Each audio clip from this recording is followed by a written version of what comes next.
राजद के एमएलसी प्रत्याशी सुनील सिंह को लेकर के रोहिणी आचार्य ने फिर तेजस्वी यादव और लालू प्रसाद यादव के फैसले को लेकर के सवाल खड़ा कर दिया है। नमस्कार, आप देख रहे हैं न्यूज़ फॉर नेशन, आपके साथ मैं हूं राजनंदिनी। सुनील सिंह को एक बार फिर से पार्टी ने बड़ी जिम्मेदारी दी है। एमएलसी के तौर पर उनको चुना गया है और आज उन्होंने नॉमिनेशन भी किया। मौके पर कोई मौजूद नहीं थे, ना ही तेजस्वी यादव, ना ही पार्टी के कोई वरिष्ठ नेता। सुनील सिंह खुद वहां पर जाते हैं विधानसभा और वहां पर वो नॉमिनेशन की जो प्रक्रिया होती है वो पूरी करते हैं। लेकिन इन सभी चीजों के बाद अब रोहिणी आचार्य ने तेजस्वी यादव, लालू प्रसाद यादव और आरजेडी के इस फैसले को लेकर के कई गंभीर आरोप और सवाल खड़े किए हैं। उन्होंने कहा है कि एक ऐसे व्यक्ति जो कि विश्वासघात करता हो या फिर एक ऐसा आदमी जो कि गलत काम करता हो, उन लोगों के ऊपर पार्टी ने क्यों भरोसा जताया।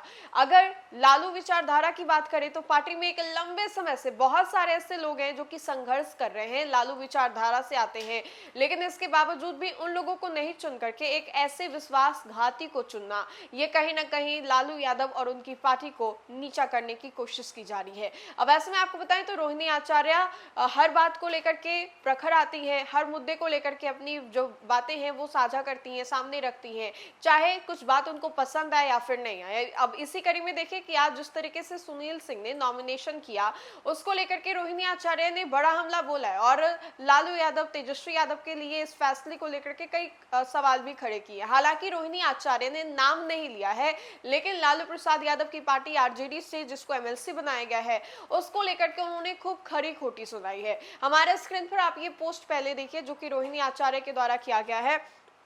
इस पोस्ट में रोहिणी आचार्य ने कई सवाल खड़े किए हैं। अब ऐसे में बिहार विधान परिषद को लेकर के आरजेडी में एक बार फिर से अंदरूनी असंतोष खुल करके सामने आ गया है। लालू प्रसाद यादव की बेटी रोहिणी आचार्य ने पार्टी के एमएलसी उम्मीदवार के चयन पर सवाल उठाते हुए सोशल मीडिया पर तीखी प्रतिक्रिया टिप्पणी देते हुए कहा है। बिना नाम लिए उन्होंने आरोप लगाया है कि गुटबाजी, भीतरघात, विश्वासघात और वसूली जैसे आरोपों से घिरे व्यक्ति को उम्मीदवार बनाया गया है। राजनीतिक गलियारों में इसे सुनील सिंह की उम्मीदवारी और तेजस्वी यादव के फैसले पर सीधा हमला माना जा रहा है। अब आपको बताएं तो सवाल तो रोहिणी आचार्य ने उठाया ही है। रोहिणी आचार्य ने बिना किसी का नाम लिए सोशल मीडिया पर पोस्ट किया, जिसे सीधे तौर पर आरजेडी के विधान परिषद उम्मीदवार सुनील सिंह और पार्टी नेतृत्व पर हमला माना जा रहा है।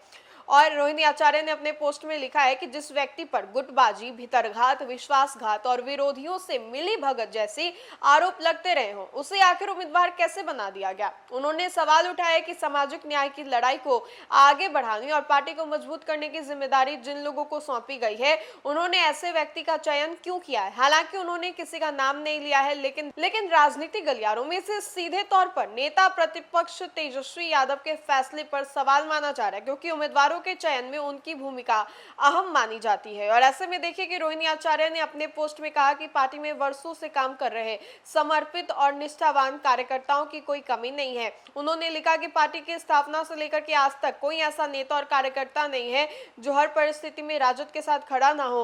उन्होंने विशेष रूप से अल्पसंख्यक, यादव, दलित, पिछड़े और वंचित समाज से आने वाले नेताओं और कार्यकर्ताओं का जिक्र करते हुए कहा कि ऐसे लोगों की अनदेखी पार्टी हित में नहीं है और ये गंभीर चिंता का विषय बना हुआ है।